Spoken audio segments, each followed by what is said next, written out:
బిర్యానీ పెట్టమన్నారు కదా అని ఆడికి గ్యాస్ పెట్టినప్పుడు కూడా బిర్యానీ పెట్టారనుకోండి, ఆడు చచ్చిపోతాడు, ఫుడ్ పాయిజన్ అయ్యి. సో వాక్యం కూడా ఏంటంటే ఎప్పుడు గద్దించకూడదు. ఎక్కడ ప్రేమ కలిగి చెప్పాలో, ఎక్కడ గద్దించాలో, ఎక్కడ ఖండించాలో సమయానుకూలంగా వాక్యాన్ని బోధించాలి బ్రదర్. ఈరోజు చాలా మంది పరిచర్య చేస్తున్నారు, కానీ పరిచర్యని ఒక పనిగా చూస్తున్నారు. ఓకేనా, అదొక వృత్తి, దాని ద్వారా మనం సంపాదించుకుందాం, దాని ద్వారా మనం బ్రతుకుదామని చూస్తున్నారు. కానీ పరిచర్య అనేది దేవుడు మనకి ఇచ్చినటువంటి పిలుపు, లేదంటే సమర్పణ. ఆ సమర్పించుకొని దానికి తగినటువంటి జీవితాన్ని మనం జీవిస్తూ చులకనగా తీసుకోకూడదు. ఈరోజు పరిచర్య ఎలా అయిపోయిందంటే చులకనగా అయిపోయింది బ్రదర్. ప్రతి వాడికి పరిచర్య చులకనగా అయిపోయింది. ఏమంటున్నారంటే బైబిల్ ట్రైనింగ్ చేయాలంటారా, అదంత అవసరం అంటారా అంటున్నారు. కానీ గురువు లేని విద్య గుడ్డెత్తి చేలో పడ్డట్టు. కనుక ఖచ్చితంగా బైబిల్ తెలుసుకోవాలి. ఈరోజు మనం పట్వారిగూడెం ప్రాంతంలో పరిచర్య చేస్తున్న సేవకులు పౌల్సన్ దగ్గరికి మనం వచ్చాం. ప్రభు యొక్క పరిచర్యలో ఏ రీతిగా కొనసాగబడుతున్నారో, ఏ రీతిగా వాడబడుతున్నారో, పుట్టుకతోటే గుడ్డివాడిగా ఉంచు దేవుని యొక్క పరిచర్యలో వాడబడుతున్న సేవకులు మన మధ్య ఉండడం మనకెంతో సంతోషకరం. సో ఈరోజు దేవుని యొక్క పరిచర్యను కొనసాగిస్తున్న పౌల్సన్ని ఈ విధంగా కలిసి మాట్లాడడం మనకెంతో సంతోషకరం. కాబట్టి మరికొన్ని విషయాలు తన గురించి తన నోటి ద్వారానే మనం విందాం. Praise lord brother. Praise lord brother. బాగున్నారా? దేవుని మహాకృపను బట్టి చాలా బాగున్నాం బ్రదర్. బ్రదర్, ఈ రోజుగా మేము మీ మధ్యకి రావడం మాకు ఎంతో సంతోషంగా ఉంది. Thank you brother. దానికి ప్రభువే కృపను చూపించాడని మేము అనుకుంటా ఉన్నాం. Yes brother. సో మీ మాటల్లో కొన్ని క్షణాలు మీ గురించి, మీ పరిచర్య గురించి, మీ కుటుంబం గురించి, మీ పరిచర్యలో వస్తున్న శ్రమలు, పరిచర్యలో ఉంటున్న లోతైన అనుభవాల గురించి మా ఛానల్లో మా ప్రేక్షకులకి కొంచెం తెలియజేస్తారా? తప్పకుండా బ్రదర్, తప్పకుండా. Praise lord. దేవుని పరిశుద్ధ నామానికి మహిమ కలుగును గాక. ప్రణయ్ టాక్స్ 365 యూట్యూబ్ ఛానల్ వీక్షిస్తున్నటువంటి మీ అందరికీ కూడా ప్రభు అయిన యేసుక్రీస్తు నామములో ప్రత్యేకమైన వందనాలు. ముందుగా బ్రదర్ డేవిడ్ గారు తెలియపరిచినట్లు నా పేరు పౌల్సన్ అండి. నేను పట్వారిగూడెం పరిసర ప్రాంతాల్లో దేవుని పిలుపు మేరకు దేవుని పరిచర్యను కొనసాగిస్తున్నాను. ప్రియమైనటువంటి దేవుని బిడ్డలారా, నా పేరు పౌల్సన్ అండి. నేను పుట్టుకతోనే బ్లైండ్గా పుట్టాను. అయితే మేము కొత్తగూడెం ప్రాంతంలో ఉన్నప్పుడు మా అమ్మ వాళ్ళు భయంకరమైనటువంటి విగ్రహారాధన చేస్తూ ఉన్నారు. దేవుని మహాకృపను బట్టి తల్లిగారి పేరు మార్తమ్మ గారు, వారు దేవుని మాటలు మా తల్లిగారికి చెప్పారు. అమ్మా, ఇదంతా ఉట్టిది, యేసుక్రీస్తు ప్రభు నిజమైనటువంటి మహా గొప్ప దేవుడు, మీరు ఆయన నమ్మండి, విశ్వసించండి అని. మా నాన్నగారు సీసాల కంపెనీలో చేస్తున్నప్పుడు మార్తమ్మ గారు కూడా ఆ సీసాల కంపెనీలో పనిచేసేవాళ్ళు. వారి ద్వారా ప్రభు యొక్క మాట మా నాన్నగారి చెవుకి పడింది. పడిన తర్వాత ఆ మాట మేరకు మా అమ్మగారు వాళ్ళు వీళ్ళు 150 ఆదివారాలు నాగమ్మ పుట్టకు పాలు పోస్తే నీ కుమారుడు గుడ్డివాడు కనుక నీ కుమారుడికి చూపు వస్తుందని చాలామంది చెప్పారు. ఆ మాట మేరకు వీళ్ళు అట్లాగా ప్రతి ఆదివారం, ప్రతి శుక్రవారం వెళ్ళటం, ఆ నాగుల పుట్టలో పాలు పోసి రావటం, అట్లా చేస్తూ ఉన్నటువంటి క్రమంలో ఈ తల్లిగారు మార్తమ్మ గారు ఎప్పుడైతే దేవుని గురించి చెప్పారో, దేవుని దగ్గర వాళ్ళు ఆ మాటతో విశ్వాసం ఉంచి ప్రభు యొక్క రక్షణలోకి వచ్చారు. అప్పుడు నాకు ఎంత వయసు ఉండొచ్చు అంటే మినిమము ఒక 8 నెలలు ఉండొచ్చండి. నా 8 నెలల కాలంలో 8 నెలలప్పుడు మా అమ్మ వాళ్ళు యేసుక్రీస్తు ప్రభువుని సొంత రక్షకునిగా అంగీకరించారు. మొట్టమొదట మా అమ్మగారు మీటింగ్కి వెళ్ళినప్పుడు మార్తమ్మ గారి చేత దేవుని గురించి తెలుసుకొని మీటింగ్కి వెళ్ళినప్పుడు వారు వెళ్ళిన మొట్టమొదటి రోజే ఏం జరిగిందంటే, వాళ్ళు ప్రార్థన చేసుకుంటూ ఉన్నారు. వీరు అన్యులుగా ఉన్నారు కాబట్టి వీరు కూడా కళ్ళు మూసుకుని ఉన్నారు. అప్పుడే 6 తులాలు పట్టిపోయింది బ్రదర్. అప్పుడు మా నాన్నగారు అన్నారు, ఆ మార్తమ్మ గారు చెప్తే, 6 తులాలు పట్టిపోయినా పర్వాలేదు కానీ యేసు ప్రభువులో మాకు ఆనందం ఉన్నని. ఆనాటి నుంచి ఈనాటి వరకు మా అమ్మగారు మా మాటతో, దేవుని మీద నమ్మకంతో, దేవుని మీద ఆ యొక్క విశ్వాసంతో, అచంచలమైన విశ్వాసంతో వాళ్ళు అప్పటి నుంచి ఇప్పటి వరకు కూడా వెనుతిరగలేదు బ్రదర్. అది మేము రక్షింపబడినటువంటి అనుభవం. ఓకే పౌల్సన్, మీరు పుట్టుకతోటి గుడ్డివారని తెలియజేశారు. యా. ఈ గుడ్డితనంలో మీకు కొంచెమన్నా కనబడుతుందంటారా? మా అమ్మ వాళ్ళు తిప్పనటువంటి హాస్పిటల్ లేదు బ్రదర్. చాలా హాస్పిటల్ తిప్పారు. వాళ్ళు యేసుక్రీస్తు ప్రభుని నమ్మి సరిగ్గా విశ్వాసంలోకి రానప్పుడు ఈ గుడ్డితనం నా కొడుకు ఎందుకు వచ్చిందని 3 అంతస్తుల బిల్డింగ్ మీద నుంచి దూకి పడిపోయి చనిపోదాం అనుకున్నాడు బ్రదర్. ఆ తర్వాత యేసుక్రీస్తు ప్రభుని నమ్మిన తర్వాత నా దేవుడే ఈ దేవుడు నా కుమారుడిని ఎప్పుడైతే బలంగా వాడుకుంటారని నమ్మారో ఆనాటి కాలం నుంచి కూడా దేవుడు బలంగా వాడుకుంటున్నాడు. అయితే బ్లైండ్ అన్నారు కాబట్టి నాకు కొంచెం వెలుతురు అనేది కనిపిస్తుంది బ్రదర్. ఆ వెలుతురు కనిపిస్తుంది, నా ప్రయాణం నేను చేయగలుగుతాను బ్రదర్. ఓకే, మీరు ఎంతవరకు చదువుకున్నారు? బ్రదర్ నేను వచ్చేసి 10th కంప్లీట్ చేశాను, కంప్యూటర్ ట్రైనింగ్ చేశాను బ్రదర్. అప్పుడే నేను కంప్యూటర్ ట్రైనింగ్ చేసినప్పుడు నాకు బెంగళూరులో మీరు జాబ్కి వస్తే మేము ట్రైనింగ్ ఇచ్చి శాలరీ ఇస్తామన్నారు. కానీ మా అమ్మగారు ఏమన్నారంటే ప్రభుకి నా కుమారుని నేను సమర్పించుకుంటానన్నారు. మా అమ్మగారి సమర్పణ మేరకు నేను కూడా తర్వాత నేను ఎలా అంటే నేను స్కూల్లో ఉన్నప్పుడు చదువుకుంటున్నప్పుడు అంటే మా అమ్మ వాళ్ళు చిన్నప్పటి నుంచి దేవుని రక్షణలోనే ఉన్నారు. కానీ మనం యవన వయసులోకి వచ్చిన తర్వాత కొంచెం తప్పిపోతాం కదా బ్రదర్. అలాగే నేను తప్పిపోయి నేను ఏదో చేసుకుందాము, ఏదో సంపాదించుకుందాము, మనకు మంచి టాలెంట్ ఉంది అని అనుకున్నాను. కానీ ప్రభు ఎక్కడ వాడిని అక్కడ తీసుకొచ్చి పడేస్తాడు కదా. కనుక ప్రభు పిలుపు మేరకు మళ్ళీ దేవుని సేవలోకి నాకు జాబ్ వద్దు ప్రభువా, ఏదేమైనా నీ సేవ చేస్తానని ప్రభు పిలుపు మేరకు అవన్నీ కూడా వదిలిపెట్టి నేను కంప్యూటర్ నేర్చుకున్న తర్వాత కూడా ఇక వచ్చేసి దేవుని పిలుపు మేరకు దేవుని సేవలో ఉన్నాను బ్రదర్. దేవుని యొక్క పిలుపు అని అన్నారు, దేవుని యొక్క సేవ చేయాలి అనుకున్నారు. సో దేవుని యొక్క సేవలో మీ దర్శనం ఏంటి? అసలు సేవ చేయాలని మీకు ఎందుకు అనిపించింది? బ్రదర్ సేవ చేయాలి అని ఎందుకు అనిపించింది అంటే మొట్టమొదట ఒకటి నేను చెప్పాలనుకుంటున్నటువంటి విషయం ఏంటంటే ఇక్కడ సేవ పిలుపు అనేది కొందరికే ఉంటుంది. ఎందుకంటే దేవుడు అందరిని పిలుస్తాడు. ఆ పిలుపులో ప్రత్యేకమైనది సేవ పిలుపు. ఈరోజు చాలా మందికి ఈ ఇంటర్వ్యూ ద్వారా నేను ఒక విషయాన్ని చెప్పాలనుకుంటున్నాను క్లుప్తంగా. సేవ పిలుపు అనేది కొంతమందికి ఉంటుంది బ్రదర్. అందుట్లో నన్ను దేవుని మహిమ కొరకు దేవుడే తన మహిమను అనేకుల మధ్యన అనేక అన్యజనులకు రక్షణ దేవుని యేసుక్రీస్తు ప్రభు మహా గొప్ప దేవుడని నా ద్వారా తెలియపరచాలని దేవుడు మహిమ కొరకు నన్ను ఏర్పరచుకున్నాడు. కాబట్టి దేవుడు నాకు ఒక ప్రత్యేకమైన పిలుపుని అనుగ్రహించాడు. దాని కొరకు నేను సమర్పించుకొని ఇప్పుడు నాలాగా ఉన్నటువంటి బ్లైండ్ వ్యక్తులని మీరు చూస్తూనే ఉంటారు. వాళ్ళు ఏం చేస్తారంటే ఏమి తెలియక దిక్కుతోచిన పరిస్థితుల్లో రోడ్డు పక్కన బాక్సులు పెట్టుకొని సాయంకాలం వచ్చే లోపల అంటే మీరు ఏదో అనుకోకండి, కించపరచట్లేదు, వాళ్ళ పరిస్థితి అలా ఉండబట్టి దేవుడు ఎవరో తెలియకపోబట్టి ఆ చీకట్లో అంధకారంలో వాళ్ళు ఉన్నారు కాబట్టి అలా పాటలు పాడుతున్నారు బ్రదర్. అలాంటి వారి మధ్యకు వెళ్ళి పరిచర్య చేయాలనేది మా దర్శనం బ్రదర్. ఇవాంజలిస్ట్ గా ఉన్నప్పుడు మీరు ఏమైనా సమస్యలు ఎదుర్కొన్నారా? చాలా భయంకరమైన సమస్యలు ఇప్పుడు కూడా ఎదుర్కొంటూనే ఉన్నాం. ఓకే, మీరు మీ పరిచర్యలో ట్రావెలింగ్ ఎలా చేయగలుగుతున్నారు? అనేకమైన ప్రయాణాలు, విస్తారమైన ప్రయాణాలు అయినప్పటికీ కూడా దేవుడు తన మహాకృప చేత బలపరిచి వాడుకుంటున్నాడు బ్రదర్. ఎందుకంటే మనదేమీ లేదు, మనం అయోగ్యులం, అల్పదాసులం అయినప్పటికీ కూడా ఈ లోకంలో చాలా మందికి చూస్తే ఈయన బ్లైండ్ కదా, ఎలా ప్రయాణాలు చేస్తారని అనుకుంటారు. కానీ దేవుని మహాకృప చేత ఎప్పుడూ కూడా ఒక ఇబ్బంది నేను ఎదుర్కోలేదు. నా ప్రయాణంలో నేను ఇంతకాలం పరిచర్య చేయబట్టి ఒక 5-6 yearsగా కూడా నేను పరిచర్యలో ఉన్నాను. నూతనంగా సంఘం ప్రారంభించాం. సంఘ పరిచర్యలో చేయకముందు కూడా మనం పరిచర్యలోనే ఉన్నాం కాబట్టి అనేక చోట్ల స్పీకర్గా వెళ్తున్నప్పుడు చాలా ప్రయాణాల్లో ఎవరికైనా ఇబ్బందులు అవుతూ ఉంటాయి.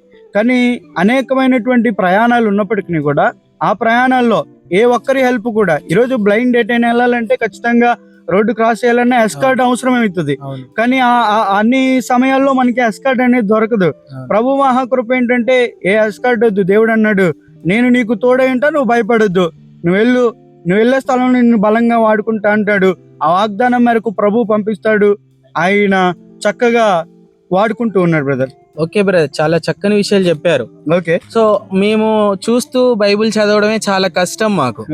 అంటే ఒక వచనం చదివితే ఇంకొక వచనం మాకు గుర్తుండదు, కానీ చూపు లేదు.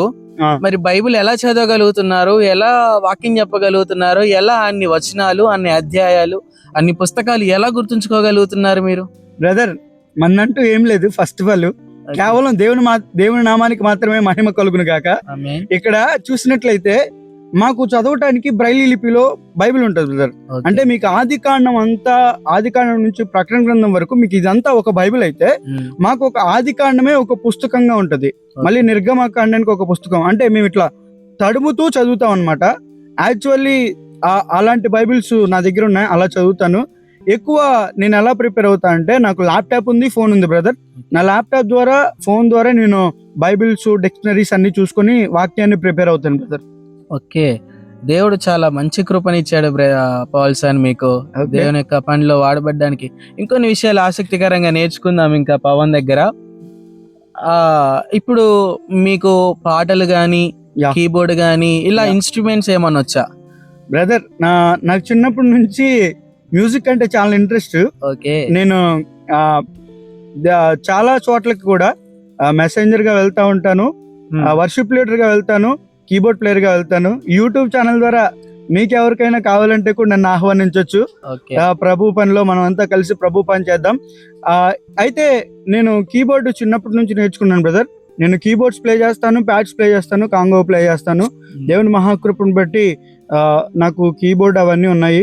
అవన్నీ కూడా ప్రభు పరిచర్యలో మనం వాడుకుంటున్నాం అన్నమాట. ఓకే. మీరు పరిచర్యలోకి అడుగు పెట్టక ముందు ఏమైనా బైబిల్ కాలేజీలలో గాని, ఏమైనా చిన్న చిన్న కాన్ఫరెన్స్ మీటింగ్స్ లో గాని తర్ఫీదు ఏమైనా పొందారా? ఎండిఓ అయిపోయింది, సిబిటి చేశాను, ఆ తర్వాత బీటీహెచ్, తర్వాత ఎండిఓ అయిపోయింది బ్రదర్. ఆ తర్వాత నేను వచ్చేసి పెంతెకోస్త్ జియోన్ బైబిల్ కాలేజీలో స్టడీ చేశాను. ఆ తదుపరి ఐటీఎస్ ఇండియన్ థియాలజికల్ సెమినరీలో కూడా నేను తర్ఫీదు పొందాను బ్రదర్. ఓకే. మీరు సేవలోకి వచ్చారు, తర్ఫీదు పొందుకున్నారు, Yeah. మీ సెక్యులర్ స్టడీస్ కంప్లీట్ చేశారు. Yeah. సో ఈ రెండింటి గ్యాప్ లో మీరు ఎప్పుడు మారు మనసు రక్షణ పొందుకొని దేవుని కోసం సంపూర్ణంగా సిద్ధపడ్డారు? అంటే యేసుక్రీస్తు ప్రభువే నా నిజమైన దేవుడు, నా సొంత రక్షకుడు. నేను బ్రతికినంత కాలం ఆయన పరిచర్యలో ఉంటానని మారు మనసు పొందటం. నా 10th క్లాస్ అయిపోయిన తర్వాత నేను 2018లో మారు మనసు పొందాను. తర్వాత 2019లో బైబిల్ కాలేజ్కి వచ్చాను. ఆ తర్వాత కూడా కొన్ని శోధనలు వచ్చినప్పటికీ కూడా ప్రభువా నేను ఈ సేవ చేయలేను, ఎందుకంటే ఒక ముక్క బైబిల్ చదివితే ఒక ముక్క నాకు అర్థం కాదు. ఇప్పుడు మనం చాలా మంది చూసినట్ల అయితే రాజుల గ్రంథాలు, దినవృత్తాంతాల గ్రంథాలు, చరిత్రలోకి వచ్చే లోపల మనకి ట్రైనింగ్ చేసిన వాళ్ళకే కొన్నిసార్లు అర్థం అవటం చాలా కష్టం అవుతుంది. అవును. కానీ ట్రైనింగ్ చేస్తున్నప్పుడు క్రొత్త మనకి ఎవరు గైడెన్స్ ఇచ్చేటువంటి వాళ్ళు కూడా లేరు. అయితే అప్పుడు ఏం చేయాలి ప్రభా, ఈ సేవ నాకొద్దు, ఈ పరిస్థితి నాకొద్దు, ఇదంతా నేను భరించలేను, నా పనేదో నేను చేసుకుంటా అని వెనుదిరిగినప్పుడు ప్రభు అన్నాడు, యెషయా గ్రంథంలో ఉంటది, నువ్వు నన్ను ఇలా అనకూడదు, మంటికిని కుండను కుండ తయారు చేసినప్పుడు నన్ను ఎందుకు ఇలా కుమ్మరివాడిని కుండ ఎందుకు ఇలా తయారు చేసావని అడిగిద్దా, కానీ నువ్వు నన్ను ఇలా అడుగుతున్నావు అని దేవుడు ఒక మాట చెప్పినందుకు నేను చాలా పశ్చాత్తాపం ఉంది. ప్రభా చావైనా బ్రతుకైనా నేను నీ పరిచర్య చేస్తానని అప్పుడు ఒక మంచి తీర్మానంతో ప్రభు పరిచర్యను కొనసాగించడం జరుగుతుంది బ్రదర్. ఓకే. మీ పరిచర్యలో, మా పరిచర్యలో ఏమైనా శ్రమల్ని ఎదుర్కొన్నారా? చాలా శ్రమలు అనేవి ఎదుర్కొంటూనే ఉంటాం బ్రదర్. పరిచర్య అంటేనే కష్టం, కష్టం లేనిది పరిచర్య కాదు. కష్టం ఉంటేనే, శ్రమల కొలిమిలో కాల్చబడితేనే అది సువర్ణంగా మార్చబడుతుంది. కనుక పరిచర్యలో చాలా కష్టాలు. మొన్నటికి మొన్న సువార్త చేయడానికి వెళ్ళాం, టీము మేమంతా కలిసి. మా మీదకి చాలా మంది దాడి చేయడానికి వచ్చారు. ఏంటి మీ ప్రాంతం ఇది కాదు, మీరెందుకు ఇక్కడ సువార్త చేయడానికి వస్తున్నారని దాడి చేయడానికి వచ్చారు. అయినా కూడా మా ప్రాణాలని పణంగా పెట్టి ప్రభు కోసం సేవ చేద్దామనే మేము దేవుని సేవలోకి వచ్చాం. అంతేకాదు చాలా మంది ఆపుతూ ఉంటారు, కొట్టడానికి వస్తూ ఉంటారు సువార్తలకు వెళ్ళినప్పుడు. అయినప్పటికీ కూడా దేవుడు తన మహాకృప చేత, దేవుడే మన ముందుంటే మనల్ని ఎవడు ఓడిస్తాడు, ఎవడు మన మీద చేయేస్తాడు, ఎవరు చెయ్య దేవుని సెలవు లేకుండా మన మీద పడదు. కనుక ప్రభు మా మహాకృపను బట్టి రక్షణ సువార్తకి వెళ్ళినప్పుడు అనేక శోధనలు వచ్చినా కూడా వాటి నుంచి సేవలో కానీ సువార్తలో కానీ అనేక పరిస్థితుల నుంచి ఆయన తప్పిస్తూ నడిపిస్తూ వస్తున్నాడు బ్రదర్. ఓకే పౌల్సన్, నేను ఒక చిన్న ప్రశ్న అడుగుతాను, దానికి మీరు ఏమనుకోకుండా సమాధానం చెప్పాలి. తప్పకుండా బ్రదర్. మీకు కలిగిన లోపాన్ని బట్టి ఎప్పుడైనా మీరు దేవుని దూషించారా? బ్రదర్, దేవుడు అంటాడు, నేను దేనిని కూడా ఒక ప్రణాళిక లేకుండా దేవుడు నేను రూపించలేదు అంటాడు. రెండోది, తన మహిమ కొరకు దేవుడు రూపిస్తాడు. దేవుడిని ప్రశ్నించుటకు మనం అర్హులం కాదు. నేను ఇందాక చెప్పా కదా, బైబిల్ అర్థం కానప్పుడు నా పిలుపును విడిచిపెట్టి నేను వెనక్కి వెళ్ళిపోదాం అన్నప్పుడే దేవుడు కుండకును కుమ్మరికిని మీరు తేడా తెలియనటువంటి వాళ్ళు, అలా ఎందుకు అడుగుద్ది అని, అలా మీరు ఎందుకు అడుగుతారు, అలా అడగకూడదు కదా అని ఆ దేవుడు ఆ మాట నాతో మాట్లాడినప్పుడు నేను చాలా ఎంకరేజ్ చేయబడి దేవుడిని ఎప్పుడు కూడా నేను ప్రశ్నించలేదు. ప్రభా ఎందుకు నన్ను ఇలా తయారు చేసావు, ఎందుకంటే ఒక గొప్ప ప్రణాళికలో ఆయన మరిని నిర్ణయించుకున్నాడు, రూపించుకున్నాడు, రూపకల్పన చేసుకున్నాడు. కనుక సృష్టించుకున్న వాడిని ఆయన అన్యాయస్తుడు కాదు, పిలిచిన వాడు నమ్మదగినవాడు. మనల్ని ఎలా వాడుకోవాలో ఆయనకి తెలుసు. కనుక ఆయన ఖచ్చితంగా వాడుకుంటాడు. దేవుడిని ఎప్పుడు కూడా నేను ప్రశ్నించలేదు బ్రదర్. ఓకే పౌల్సన్, ఒక 2 మార్లు మాత్రం నా తల్లిని అనేక శోధనలు వచ్చినప్పుడు నేను ప్రశ్నించాను. అప్పుడు నేను అమ్మ ఏంటి నువ్వు ఇలా నన్ను ఎందుకు అన్నావు అసలు అని అన్నప్పుడు అమ్మ చాలా బాధపడ్డారు. అయినా నేను అంటే ఓపెన్ గా చెప్తున్నాను, అనేక మంది నాలాంటి యవనస్తులు తెలుసుకోవాలని. ఏంటంటే నేను అలా అడిగిన తర్వాత ప్రభు నాతో మాట్లాడి నన్ను గద్దించిన తర్వాత అమ్మకి క్షమాపణ చెప్పి ఇప్పుడు వరకు దేవుడిని కానీ తర్వాత తల్లిని కానీ నేను అడగలేదు. ఎందుకంటే మహిమ కలిగిన బలిపీఠాల మీద పెట్టి దేవుడు మనల్ని వాడుకుంటూ ఉన్నాడు. ఇంకా అప్పుడు మనం దేవుడిని ప్రశ్నించడానికి అర్హులం కాదు బ్రదర్. పౌల్సన్, మీ యొక్క ఆర్థిక పరిస్థితి ఏంటి? అంటే మీరు పోషణ, మీ పరిచర్యలో అంటే ఈ రోజులలో ఏదైనా కొనాలి అన్నా 500, 1000 ధనం లేకుండా అయితే ఏది కావట్లేదు కదా. సో మీరు ఏ పని చేయలేరు. ఏ పని చేయకుండా మీరు ఎలా పోషింపడుతున్నారు? మీరు ఎలా వేరే వేరే ప్రాంతాలకు పరిచర్యకు వెళ్ళగలుగుతా ఉన్నారు? ఫస్ట్ దీనికి కారణం దేవుని మహాకృపణ. రెండోది ఏంటంటే తమ్ముడు చిన్న ఉద్యోగం చేస్తున్నాడు. తనకు ఒక నెలకు ఒక 15,000 వస్తూ ఉన్నాయి. కొంత రుణాలు ఉంటాయి, కట్టుకుంటున్నాం. తర్వాత అమ్మ టైలరింగ్ చేస్తూ ఉంది. దాని ద్వారా మేము దేవుని మహాకృపను బట్టి కొంచెం పోషింపబడుతున్నాం. అప్పుడప్పుడు దేవుని పిల్లలు అనబడినటువంటి వాళ్ళు కొంచెం సహాయం చేస్తూ ఉంటారు. పరిచర్యలో చాలా ఇబ్బందులు ఉంటాయన్న. ఎందుకంటే ట్రావెలింగ్ చేస్తున్నప్పుడు ఎక్కువ ఇబ్బందులు ఎదుర్కొంటూ ఉంటాం. ఎందుకంటే కొన్నిసార్లు ఏసీ బోగిల్లో ప్రయాణం చేస్తే కొన్నిసార్లు మనం అదే జనరల్ బోగిల్లో బాత్రూమ్స్ దగ్గర ప్రయాణం చేయాల్సినటువంటి పరిస్థితి కూడా వస్తుంది. ఖచ్చితంగా ఆ పరిస్థితులు అయితే మేము ఎదుర్కొన్నాం. కానీ ప్రభు మహాకృప ఏంటంటే ఏ పరిస్థితుల్లో అయినా కూడా ప్రభు దాన్ని జయించి, పౌలు అంటాడు నేను దీనస్థితిలో ఉండని ఎరుగుదును, సంపన్న స్థితిలో ఉండన ఎరుగుదును. ఇప్పుడు వరకు అయితే మనకి పైనుంచి ఏమీ సేవాపరంగా ఎవరు సపోర్ట్ లేదు. మహాదేవుని కృప, దేవుని దయ, ఆ ప్రభువే ఆనాటికి కావలసినటువంటి కీడును ఆయన ఆనాటికి దయచేస్తున్నాడు. అలా నడిపించబడుతూ సువార్తకి వెళ్తూ ఉంటాం. కొన్నిసార్లు టీమును సువార్తకి తీసుకెళ్ళినప్పుడు వాళ్ళకి పెట్రోల్ కొట్టించడానికి కొన్ని డబ్బులు ఉండవు. కానీ ఎవరినో ఒకరిని దేవుడు ప్రేరేపిస్తాడు, వాళ్ళు ఎంతో కొంత ఇస్తారు. ఆ టీంకి పెట్రోల్ కొట్టించడానికి దేవుడు సహాయం చేస్తాడు. అలాగా ప్రభు నడిపిస్తున్నాడు అన్న. కొత్తగూడెం నుంచి మీరు పట్టువారిగూడెం వచ్చిన వాళ్ళు, అంటే మీది సొంత నివాసం పట్టువారిగూడెం అయితే కాదు. ఈ పట్టువారిగూడెంలో మిమ్మల్ని బలపరిచి ఇంత గొప్పగా సేవల్లో వాడుకోవడానికి లేదా సేవలో ఉండడానికి మిమ్మల్ని బలపరిచిన మీ ఆత్మీయ తండ్రి గురించి కొన్ని మాటలు. మా ఆత్మీయ తండ్రి రెవరెండ్ ఐ ప్రవీణ్ కుమార్ గారు. ఆయన రీసెంట్ గా ప్రభునందు నిద్రించారు. ఆయన చేసిన సేవ మహా గొప్ప సేవ. ఈ పరిసర ప్రాంతాల్లో నా ఆత్మీయ తండ్రి చాలా మంచి సేవ చేశాడు. అంతేకాదు నన్ను కూడా చాలాగా మంచిగా గైడ్ చేసేవాళ్ళు.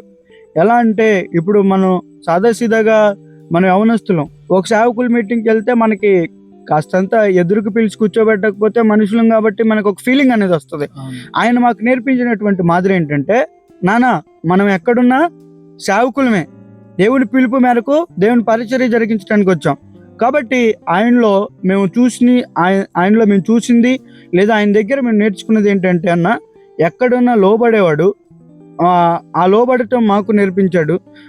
అంతేకాదు పడిపోయినటువంటి మా జీవితాలని, అంటే కొన్నిసార్లు ఏంటి ప్రభువా అని మాకు కొన్ని ప్రశ్నలు తలెత్తినప్పుడు, లేదంటే మా విశ్వాస జీవితంలో మేము ఎలా ముందుకెళ్ళాలి, ఈ లోకపరంగా కొన్ని శోధనలో పడిపోయినప్పుడు ఒక యవనస్తుడిని ఎలా గైడ్ చేయాలో అలా గైడ్ చేసి, సేవకు కావలసినటువంటి తర్ఫీదు ఎలా ఇవ్వాలో అలా ఇచ్చి, మంచి పరిచర్య తలాంతులు మాకు నేర్పించి, ఆయన మాదిరేంటో మాకు చూపించినటువంటి గొప్ప దైవజనులన్న మా దైవజనుల గురించి ఇంకో మాట చెప్పాలంటే, చిన్నవారికి అనిపించినా పెద్దవారికి అనిపించినా ఆయన చాలా స్వామ్యులు. కనుక మృదువైనటువంటి మాటలతో అనేకుల్ని, దుఃఖంలో ఉన్నటువంటి వాడిని కూడా ఓదార్చేటువంటి గొప్ప వ్యక్తి మా దైవజనులని చెప్పడంలో అతిశయోక్తి లేదన్న. చాలా చక్కని విషయాలు తెలియజేశారు మీ ఆత్మీయ తండ్రి గురించి. ఒకనాడు తాను కూడా ఆ పరలోక పిలుపు మేరకు ప్రయాణం వెళ్ళి ఉన్నారని తెలియజేశారు. సో ఈ మాటలను బట్టి అర్థమవుతుంది ఏంటంటే, తను మిమ్మల్ని ఒక ఆయుధంగా ఏర్పరిచాడు పట్వారిగూడెంలో సేవ చేయడానికి. మంచి సేవకుని రూపొందించాడు. మీరు బైబిల్ చదువుతారు, వింటారు, బైబిల్ని ధ్యానం చేస్తారు, అవునన్నా. ఓకే, బైబిల్ని స్పష్టంగా ఫ్లూయెంట్ గా చెప్పగలుగుతారు. ఓకే. అలా చెప్పగలిగే మీకు బైబిల్ గ్రంథంలో ఆదికాండం నుంచి ప్రకటన గ్రంథం వరకు వీటిలో నచ్చిన యొక్క వాక్యం ఏంటి? మీ హృదయానికి తగిలిన వాక్యం ఏంటి? నా హృదయానికి తగిలినటువంటి వాక్యం ఏంటంటే అన్న, పౌలు అంటాడు, బ్రతుకుట క్రీస్తే చావైతే మేలని. ఆమేన్. పౌలు యొక్క జీవితాన్ని మనం చూసినప్పుడు, ఒక సేవకుడు ఖచ్చితంగా పౌలు యొక్క జీవితాన్ని చూస్తే ఖచ్చితంగా సేవలో ఉన్నటువంటి భారం ఏంటో, సేవకునికి ఉండాల్సినటువంటి లక్షణాలు ఏంటో, సేవకునికి ఉండాల్సినటువంటి తరఫీదేంటో, సేవకునికి ఎదురయ్యేటువంటి పరీక్షలు ఏంటో మొత్తం పౌలు జీవితంలో ఆ వాక్యంలో ఇంక్లూడ్ అయి ఉంటాయి అన్న. దట్స్ వై ఆ వాక్యాన్ని నేను ఎక్కువ ఇష్టపడుతూ ఉంటాను. వాక్యం అయితే బ్రతుకుట క్రీస్తే చావైతే లాభమే. యా. మీకు నచ్చిన వ్యక్తి ఎవరు బైబిల్లో? నాకు నచ్చిన వ్యక్తి కూడా పౌలు అన్న. పౌలు యొక్క చరిత్ర కానీ, అంటే పౌలు సౌలుగా ఉన్నప్పుడు చాలా హింసించాడు, దూషించాడు దేవుని ప్రజల్ని. అది మనందరికీ తెలిసినటువంటి విషయమే. కానీ తను పౌలుగా ఎప్పుడైతే మారాడో, చెరసాల్లో ఉండి కూడా దేవుని ప్రజలకి దేవుని యొక్క వాక్యాన్ని అందించాలనేటువంటి ఆ తాపత్రయం ఉంది చూసారా, అది సేవకునికి ఎప్పుడు ఉండాలి.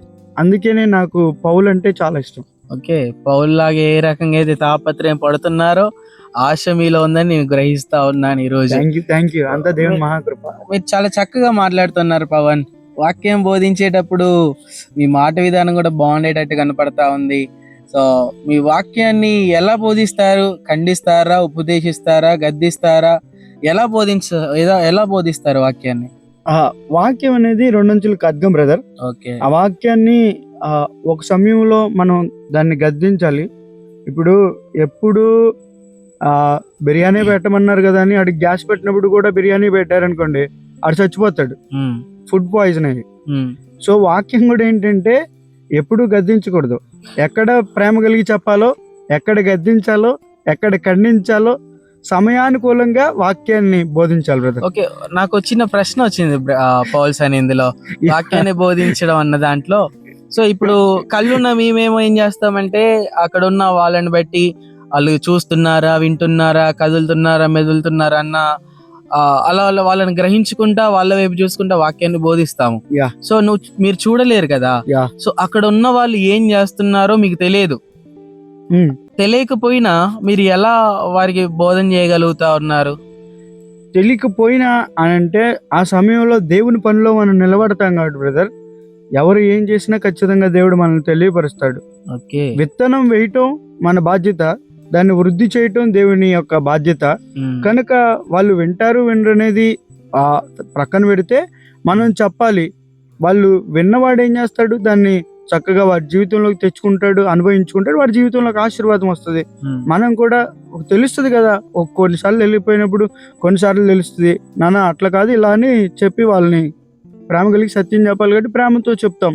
సో ఇంతవరకు సంఘం గురించి చెప్పారు, మీ కుటుంబం గురించి చెప్పారు, చాలా అనేకమైన విషయాల గురించి చెప్పుకుంటూ వచ్చారు. అసలు పరిచర్యను ప్రారంభించారు. పరిచర్య ప్రారంభించినప్పుడు మరి వివాహం ఎప్పుడు చేసుకుంటారు? వివాహం అనేది దేవుని చిత్తం బ్రదర్, ఖచ్చితంగా వివాహం చేసుకుంటాను. ఎందుకంటే పరిచర్యలో ప్రభు సహకారి కావాలి కాబట్టి ఖచ్చితంగా ప్రభువే దాన్ని కూడా జరిగిస్తారు బ్రదర్. వివాహం చేసుకునేటప్పుడు మమ్మల్ని పిలుస్తారా, మా ప్రేక్షకుల్ని కూడా? తప్పకుండా బ్రదర్, ప్రభు మహాకృప. మరొక ప్రశ్న ఏంటంటే, పరిచర్యలో కొనసాగిస్తున్న వారి కోసం, పరిచర్య చేయాలి అనుకుంటున్న వారి కోసం, పరిచర్య చేస్తూ ఆగిపోయిన వారి కోసం ఏదైనా సలహా ఇస్తారా? ఖచ్చితంగా బ్రదర్. ముందు నేను పరిచర్య చేయాలనుకుంటున్నటువంటి వారి కోసం చెప్తా. ఈరోజు చాలా మంది యవనస్తులు ఏంటంటే పరిచర్య చేయాలి అనుకుంటున్నారు కానీ వారికి సరైనటువంటి గైడెన్స్ దొరకట్లేదు. అంటే అక్కడ ఉండేటువంటి సేవకులను బట్టి కానీ, వారికి ఉన్నటువంటి ఆ పొజిషన్స్ని బట్టి ఖచ్చితంగా వారికి సరైనటువంటి సపోర్టు దొరకపోవటం వల్ల వాళ్ళు పరిచర్య చేయలేకపోతున్నారు. నేను చేయాలనుకుంటున్నటువంటి వారికి ఇచ్చే సలహా ఏంటంటే, దేవుని యొక్క వాక్యాన్ని మీరు నేర్చుకోండి, ప్రార్థన చేయండి, మీకు ఎక్కడైతే సపోర్ట్ అందుతుందో వాళ్ళని పట్టుకోనండి, వాళ్ళని పట్టుకొని ఖచ్చితంగా పరిచర్య చేయండి. ఈరోజు చాలామంది యవనస్తులు ఓపెన్గా నేను కొన్ని విషయాలు మాట్లాడతాను ఇక్కడ, చెయ్యాలి అని అనుకుంటున్నారు కానీ బ్రదర్, వాళ్ళు చేసే టైంకి వచ్చే లోపల కొంతమంది ఏం చేస్తున్నారంటే, ఇప్పుడు నేనే ఉన్నాను, యాక్చువల్ నేను ఒక సేవకుడిగా ఉండి కూడా ఓపెన్గా మాట్లాడుతున్నాను. ఒక వ్యక్తి నాకు కొంచెం దశం భాగం ఎక్కువ ఇచ్చాడు అనుకోండి, ఆ వ్యక్తినే పులిపీట ఎక్కువ వాక్యం చెప్పిస్తా, కానీ వేరే వ్యక్తిని వాక్యం చెప్పించను. ఓకేనా? ఎందుకు? అతను చేయాలనుకుంటున్నాడు కానీ ఇక్కడ ఏదో పోద్దని. కాకపోతే నేనేమంటానంటే, చెయ్యాలి అనుకుంటున్నటువంటి వానికి ఆసక్తి ఉంది కాబట్టి వాడు ప్రార్థన చేసుకొని ఖచ్చితంగా ప్రభువా నా పట్ల నీ చిత్తం ఏంటని గ్రహించుకొని చేయటం చాలా బెటర్ బ్రదర్, చేయాలనుకుంటున్నటువంటి వాళ్ళు. ఓకే పాల్సన్, చేస్తున్నటువంటి వారికి నేను ఇచ్చేటువంటి సలహా ఏంటంటే, ఈరోజు చాలా మంది పరిచర్య చేస్తున్నారు కానీ పరిచర్యని ఒక పనిగా చూస్తున్నారు. ఓకేనా? అదొక వృత్తి, దాని ద్వారా మనం సంపాదించుకుందాం, దాని ద్వారా మనం బ్రతుకుదామని చూస్తున్నారు. కానీ పరిచర్య అనేది దేవుడు మనకి ఇచ్చినటువంటి పిలుపు లేదంటే సమర్పణ. ఆ సమర్పించుకొని దానికి తగినటువంటి జీవితాన్ని మనం జీవిస్తూ చులకనగా తీసుకోకూడదు. ఈరోజు పరిచర్య ఎలా అయిపోయిందంటే చులకనగా అయిపోయింది బ్రదర్. ప్రతి వాడికి పరిచర్య చులకనగా అయిపోయింది. ఏమంటున్నారంటే బైబిల్ ట్రైనింగ్ చేయాలంటారా, అదంత అవసరం అంటారా అంటున్నారు. కానీ గురువు లేని విద్య గుడ్డెద్దు చేలో పడ్డట్టు. కనుక ఖచ్చితంగా బైబిల్ తెలుసుకోవాలి, తెలుసుకొని చక్కగా పరిచర్యను కొనసాగించాలి. అది చేస్తున్నటువంటి వారికి నేను ఇచ్చేటువంటి సలహా. 3, ఆపేసినటువంటి వారికి నేనేం చెప్తున్నానంటే, ఖచ్చితంగా పరిచర్యలోకి చాలా మంది వస్తున్నారు. ఈ రోజుల్లో మీరు చూస్తున్నారు, పరిచర్యలోకి చాలా మంది వస్తున్నారు. ఒక 2-3 వారాలు నడిపిస్తున్నారు, వెళ్ళిపోతున్నారు. అంటే ఏదో పనులు ఉండటం వలన, ఏదో వారికి ఉన్నటువంటి అవసరాలు అక్కర్లు, అంటే వాళ్ళు ఏ ఉద్దేశంతో వస్తున్నారంటే, ఈరోజు చాలా మంది ఆపేసినటువంటి సంఘాలు మీరు చూడండి, వారు ఏదో అవసరం తీరిద్దని పరిచర్య చేయడానికి చూస్తున్నారు, కానీ దేవుని పిలిపేంటో స్పష్టంగా గ్రహించలేకపోతున్నారు. ఈరోజు జరుగుతున్నటువంటి విషయం అదే. బయట మీరు సేవకులుగా ఎక్కువ చూస్తూ ఉంటారు కూడా. కాబట్టి నేను అంటాను, ఎక్కువ ప్రార్థన చేయండి, మోకరించండి. ప్రభువా నీ చిత్తంలో నా పిలిపేంటి? ఓకేనా? ఇప్పుడు ప్రతి మనిషిని దేవుడిని పిలుచుకున్నాడు కదా.